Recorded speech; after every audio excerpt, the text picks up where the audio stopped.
Hello there, and welcome to this week's video lesson, which I didn't get around to recording for the actual week, but I'm putting it up here so that you can see it, since some of this might be on the test, so I wanted you to be able to have it anyway. So here we go. This is all about the progressive movement, just an overview of the progressive movement and a little bit about Teddy Roosevelt. But yeah, so that's what we're doing today. All right, so the biggest thing is the late 1800s, early 1900s. There were a lot of problems developing in America. Problems within government, problems within cities and states, communities, industry, all these things, morality. You had so many issues that were plaguing American society. Americans were uncommonly drunk. So that was an issue that was obviously very, very bad. It was leading to lots of bad outcomes. And you had in cities primarily this thing called a political machine. Now, the political machines were not all bad. Political machines actually offered some tremendous services, especially to, for example, new immigrants and people that were coming to the cities for work from the country areas, the rural areas, because there was just not enough farm work anymore to justify, and that farm work did not pay enough to pay the bills necessarily.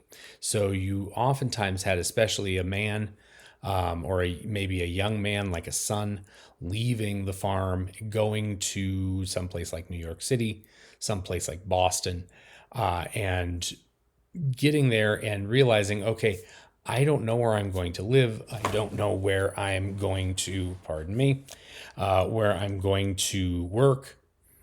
What am I going to do here? And political machines would step in and say, hey, okay, here, we'll find you an apartment. Not that they were great apartments, but find you an apartment. Find you a job in a factory or something like that.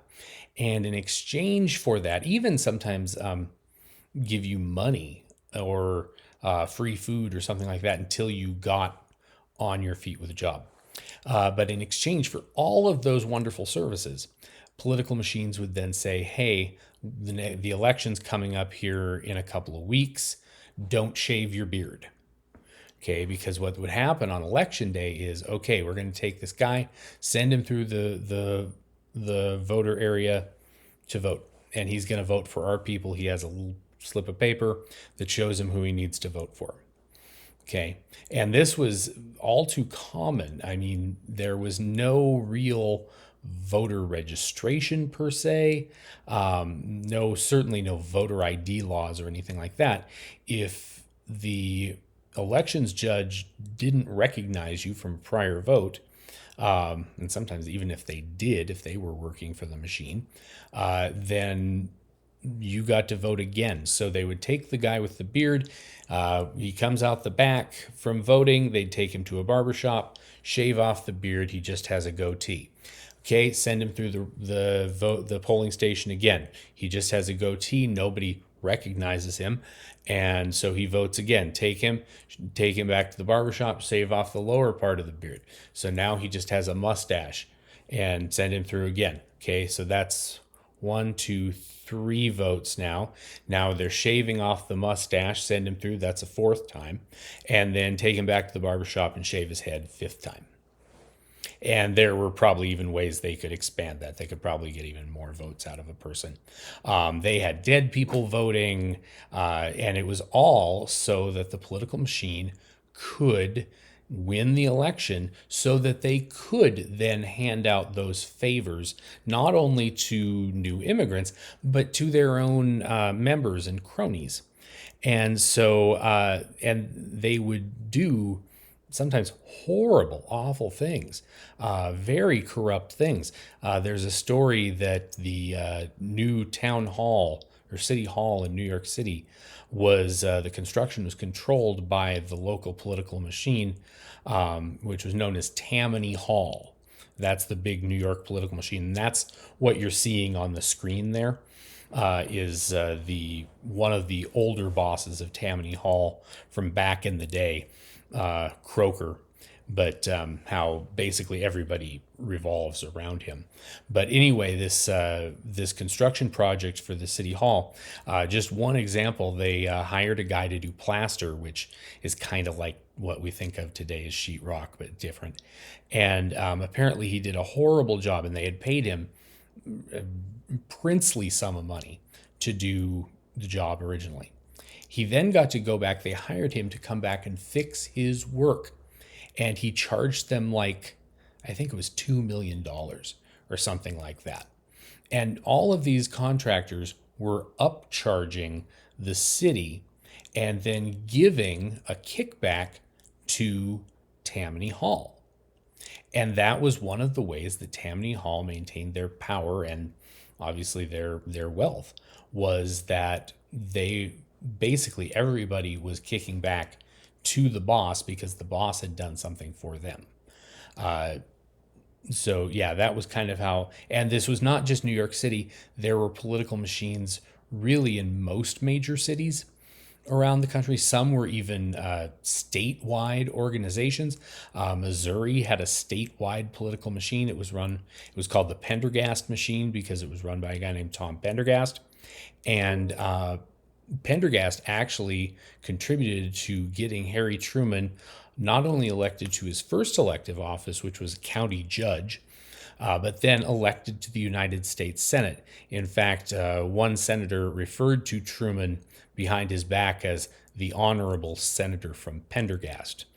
But then, yeah, so anyway, this was not just like a New York City thing. There were Democratic Party political machines. There were Republican Party political machines. I will say there were a lot of Democratic Party political machines. Not a ton of Republican ones, but they were both out there. But again, this was primarily in cities, or again, if there were statewide ones like Missouri, but mainly in cities. And like I said, Tammany Hall. Tammany Hall was actually in existence from like the 1790s to the 1960s. Okay, that's how long they had at least some semblance of power in New York City politics. That's insane. Anyway, so these immigrants would come to these cities and they would be basically herded into these awful little apartments known as tenements. So these tenements were usually 3-4 floor buildings. They really didn't go much higher than that because they certainly didn't have elevators. But there were tons of people crammed into these places. Notice the drying lines on the between the buildings and between the, I think those were just poles. But everybody had their wash out to dry because dryers really weren't a thing yet. Washing machines were coming of age, but not here. These folks would have washed their clothes in a wash basin or in the sink with with one of those scrubbers you might have seen in movies or something. But yeah, that's how they would have washed their clothes. And yeah, but these places were horrible. They oftentimes didn't have indoor plumbing, no toilets. So people would literally have buckets where they would do their business during the night. And then in the morning, they would take it and throw it out the window. And not just number one, number two. And so the streets got very, very dirty. There was no street cleaning, really. It was a very, very dirty place to live. Crowded, dirty, lots and lots of disease rampant. And so it was also during this time that you saw upper class folks start to leave the city. Golden Age, if you've seen that show on Max, that was kind of really the end of the big time rich people in New York City living there until much, much later on. Most rich folks are going to leave the city and go to what we think of as suburbs. That they weren't called suburbs yet, but that's what we're talking about. Places like New Rochelle, New York, and others that they would go live to get away not only from the disease and the smell, but also from basically the poor people, the brown people, the Jewish people, the immigrants, the people that were not like them. Even though all of these people were the grandchildren of immigrants, but still, that was kind of where they went, was to places like New Rochelle. And if you've ever seen, the show is called America, uh, very much part of that time period. So industry was also very, very, not only environmentally damaging, but they didn't treat their workers very well at all. Uh, Owners of these factories, of these corporations, these trusts, would get richer and richer and richer and richer and richer, and their average employees were not really keeping up with that at all. They basically, the idea was pay your employees as little as you can possibly pay them so that the upper ups can get as much money as possible. We're seeing that a little bit today in corporations, in America, trying to pay workers as little as possible.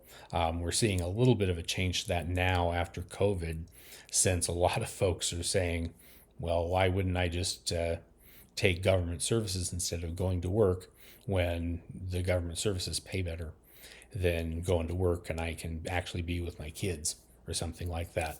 But anyway, lots of problems with that. And just even the way the workers were treated. Think about the miners in Butte. Those mines were cleared out with water, and that water became infused with copper. And so let's say you go into a mine, into a copper mine that has a bunch of water in it, or you're tromping around in this water, and let's say you have a sore on your toe, cut or something like that, an abrasion, and it gets into your boots because the waterproofing was not really a thing at this point, and it got in your feet. Well, your feet would start to, day after day, start to basically pick up this copper, and your feet would start to melt away, and eventually would need to be amputated. And at that point, there was no disability, there were no government benefits, anything like that. There was, if you couldn't work anymore, wah, wah, wah, wah, wah. You were basically out of luck. If you had a family that could care for you, maybe you'd be okay. Otherwise, yeah, that was not a good situation. Let's just say that. So yeah, and a lot of these companies were so big they really didn't care. They were what were called monopolies, or even what were called trusts, which was one big company that controlled a bunch of little companies, like Standard Oil. And yeah, their job was to make money for their executives and their shareholders, and they didn't have to care about the people at all. And so the people started rising up. The people started going on strike and trying to make better wages, better conditions for themselves.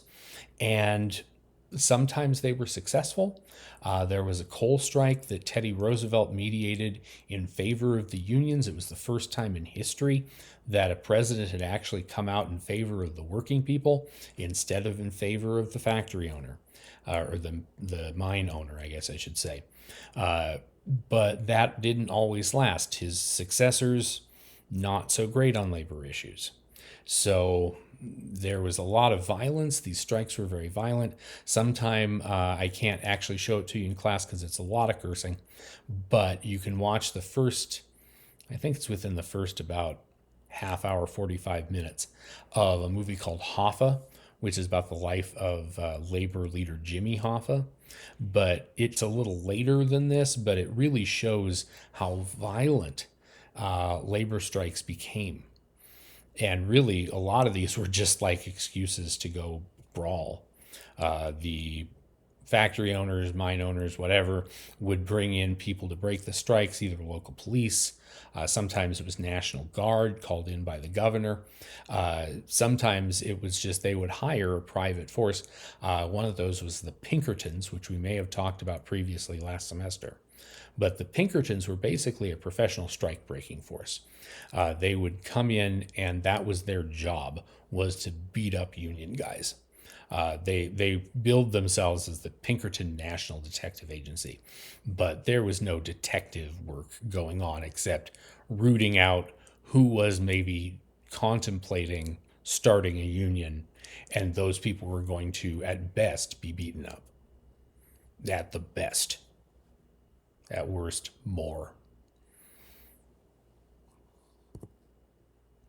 So, again, industry, very much a problem. Government had a lot of problems. We'll talk more about those here in a couple minutes. But one of the ways these started getting exposed was journalists going out and finding these problems, exposing them to public pressure. These guys were called muckrakers because they were raking up the detritus that was covering up these problems and exposing them to sunlight, exposing them to the public. Two publications, and there were lots of these that were all about this muckraking journalism. One was Collier's, and the other one was McClure's. McClure's was probably, even though it doesn't look like it with that cover, McClure's was one of the, I think pretty much the top muckraking publication in the country. The picture up on the top right there, that is just one of the industries that is going to have muckraking pressure brought to bear on it, and that is meat packing. Notice these are children stuffing sausages on wooden tables, and think about that for a second. Pork guts on wooden tables. This was before testing for things like trichinosis, which was a very common bug that would infect pork. And they are performing this task on wooden tables, which, what else would they use at this point? But not always cleaned and hard to clean because the stuff would seep into the wood. So before we move on to meat packing, who were the progressives?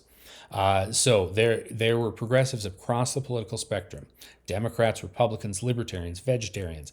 All of these people basically bonded over these four beliefs. And not all Democrats were progressives, not all Republicans were, etc. This was very much a mix of, because there were so many different progressive reform movements. But for the most part, progressives believed in these four things, these main things. Number one, government should be more accountable to its citizens. What do we mean by that? Government should do what the citizens basically ask it to do. We're the ones that are paying their salaries. We're the ones that elect them, for crying out loud. So they should have to come back to us and at least explain what they did. And even be accountable for how they voted. Number two, government should curb the power and influence of wealthy interests. So this was all about, it shouldn't just be the rich people that get the benefits of government. It shouldn't just be all about the wealthy mine owners, the bosses of trusts like John D. Rockefeller. It should be about everybody. It's government's for everybody. It says we the people, not we the rich people. Number three, government should be given expanded powers in order to be more active in improving the lives of its citizens. And here's where you all go, hey, whoa there, Nugget.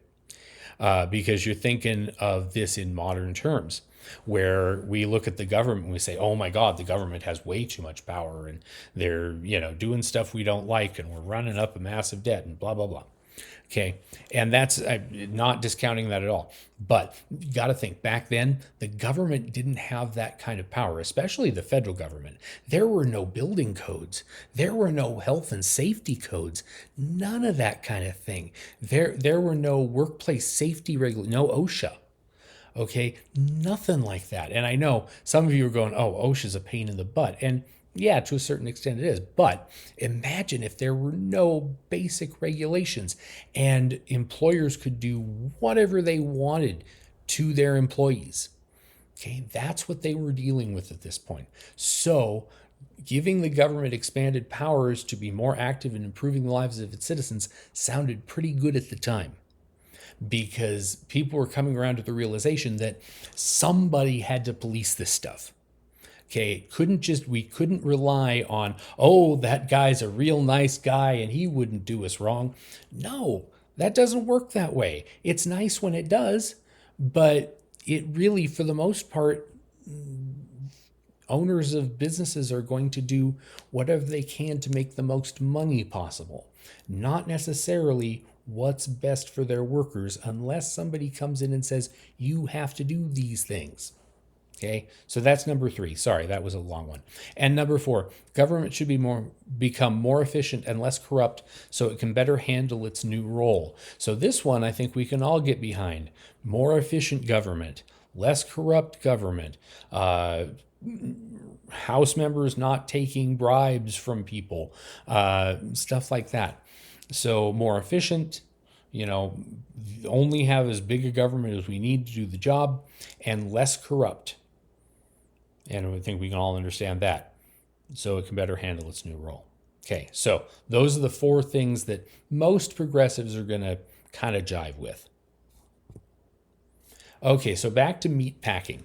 The gentleman who is going to expose that industry is a guy by the name of Upton Sinclair. He was a journalist and he was a novelist.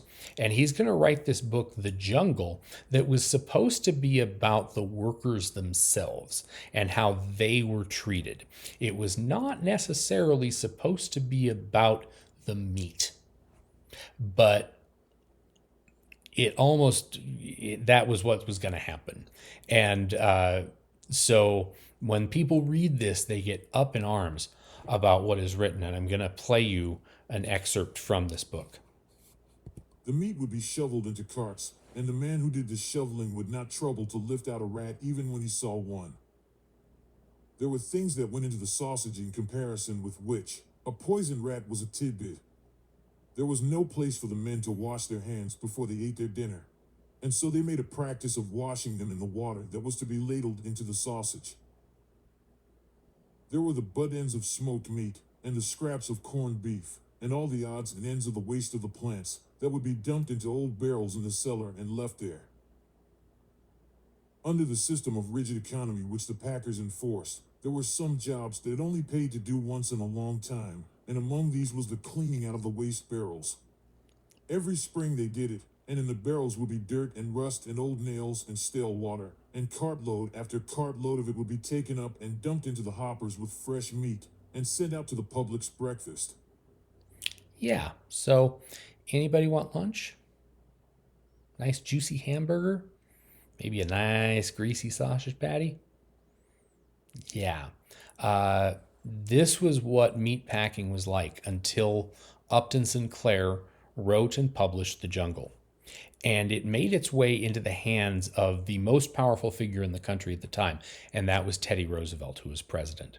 It is said that when Roosevelt read this book, he went outside and vomited. That was how affected he was, again, not by the plight of the worker, but by what was happening with our meat supply. And so Roosevelt is going to, after reading this book, start to push for things like meat inspections, the Pure Food and Drug Act, that were going to basically the government was going to regulate what went into our bodies to at least make sure they're safe. Okay? They weren't going to say, you can't have meat on this day or that day. We're not at war. But the idea was to at least make sure that the meat that was out there was safe, that what the other things we were putting into our bodies were safe. This is going to lead to the USDA. This is going to lead again to meat inspections. When you hear about a food recall, like say romaine lettuce, that's a very popular one because it's very easy to get contaminated.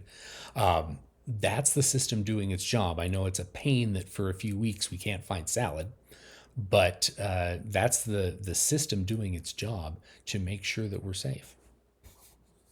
But again, Upton Sinclair was the guy that really exposed meatpacking, even though he wasn't necessarily intending to. Ida Tarbell was another one. This gal, this lady, excuse me, she was a trailblazer. She was a real rock star.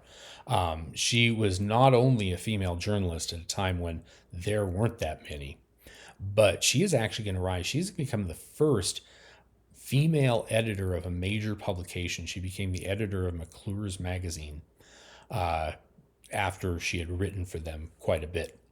But Tarbell is probably most famous for writing what will be turned into a book, what was at the time a series of articles. But it's called History of the Standard Oil Company. And she was the first one to expose that Standard Oil was a trust corporation, that it controlled all the little oil companies underneath it. So all the oil in America was basically Standard Oil. But it was sold by a bunch of different companies that made it seem like there was competition in the marketplace when in fact there was not. So she exposes that and is going to help. For one thing, Standard Oil is going to get broken up under not Teddy Roosevelt, but under his successor, William Howard Taft. Standard Oil will be broken up into a bunch of different pieces, most of which have come back together over the years to form the company we know of as ExxonMobil. So, that's good. But anyway, so she's going to say the following, and I'm going to play this for you. If it has taught us anything, it is that our present lawmakers, as a body, are ignorant, corrupt, and unprincipled. That the majority of them are, directly or indirectly, under the control of the very monopolies against whose acts we have been seeking relief. Yeah, so she's talking about the political system and how these trusts and these monopolies have impacted and started to control our political system, and that most politicians at this point were viewed as being under the influence of outside interests and not working for the people, basically. Okay, so Teddy Roosevelt would actually sit down with these guys. He'd sit down with Tarbell. He'd sit down with Upton Sinclair, Lincoln Steffens, who's a figure that you'll learn about later on. But all of these guys, he would sit down with them. He would sit down with, I forget the name of I think his name was McClure, that was the publisher of McClure's magazine. And he'd find out, okay, what are you guys working on? How can I help solve these problems? And so he would either encourage legislation or he would just go talk about it. He would use, Roosevelt used something called the bully pulpit that you may have heard about last semester. I'm not sure where you guys got to, but the bully pulpit was where the president would just go out and basically excoriate businesses that didn't do things that they were supposed to be doing, or sometimes even people that didn't do things they were supposed to be doing. And in so doing, he brought the pressure of the presidency and the public down on these corporations, down on these people. So Roosevelt says the following, showing that he is actually very much a politician, though, even though he was definitely a progressive.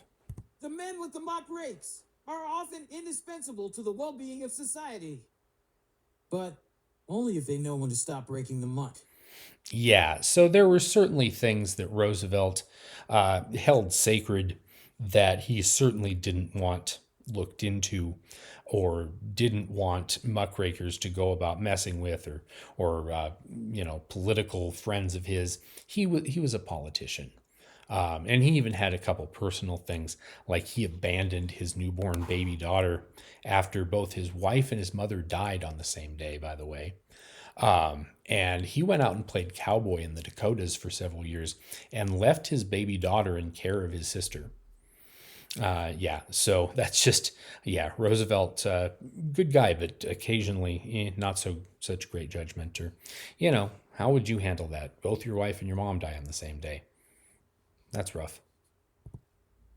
Okay, so just real quick, last thing I'm going to talk about is an example of a workplace disaster that leads to major reform, and that is the Triangle Shirtwaist Fire.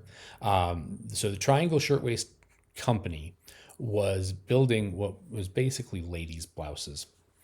And one day, and I forgot to grab the date, their factory catches fire. So in the factory, which is on the 10th floor of this building, they had, as safety measures, number one, they had the door to the stairway locked from the inside. Nobody could get out because they didn't want the ladies like smoking in the stairway or going down the stairs and smoking out there or getting out before their shifts were done. They were working 10, 12-hour days. They had an elevator because for the most part, you don't want to walk up 10 floors. And so the elevator, though, they had it narrowed. The entry was narrowed so that only one woman could get on at a time, so that the managers could stand there and check the ladies' bags to make sure that they weren't stealing fabric. That was a very much a fear of them, was that these ladies were, oh my God, taking fabric scraps home. So those were all things. There was a fire escape on this, but we'll talk about that in a minute. So anyway, this fire breaks out, probably a cigarette in a wastebasket that maybe somebody thought was already out and it wasn't out, and it caused a spark and it started to flame. Anyway, the fire starts to spread. They had one bucket of water up there, which they threw on it, and that didn't work somehow. Oh my goodness, because they were throwing it from quite a distance. So that didn't work, and the fire continues to spread. They call for help. The place they have to call is the 12th floor, because that is the switchboard that would allow somebody to get a message to the outside world. The operator at the switchboard goes to look for help on her feet. Does not ring emergency services. So the fire is expanding and expanding. They're taking groups of women down in the elevator, a few at a time, but again, very difficult to get into. They're pounding at that stairway door. Nobody has the key. So they're trapped there. The last group gets on the elevator, and the elevator door is closed. They can't come back up again. And the rest of the women are left there, and they are left with two choices. Well, okay, they try the fire escape. It collapses when the first person walks out on it. It had not been properly installed. So the women that are left with two choices. Do we burn to death? Do we jump to our deaths? And the fire department did not have a ladder that tall. So many of these women threw themselves out of the windows, as you can see from the pictures there on the right-hand side of your screen. Lots and lots of women died that day. This is actually the worst workplace disaster in New York City history until 9/11. So this was like 1911, 1912, somewhere in there. Worst workplace disaster until 9/11, 2001. And that involved flying planes into a building. This was a fire. So coming out of this, the after effects of this include things like proper building codes. Look at whatever room you're in. If you're in a public building, okay, notice that the door probably opens outward, because if you have a room full of people, let's say you're in a classroom of 30 people, and a fire breaks out and you're not able to put it out, 30 people in a small classroom, and you all start going for the door. If the door opens inward, what's going to happen to the door?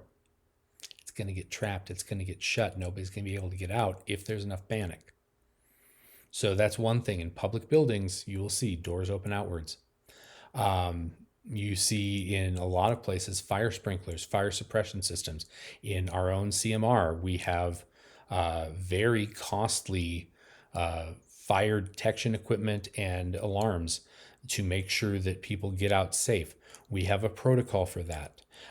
Fire escapes in big buildings in, mostly not here, have to be installed properly. There have to be proper safety codes for building and for what you put in buildings and what you can do and what you can't. And that's all because of disasters like this one. This was kind of the original big disaster that kind of opened people's eyes.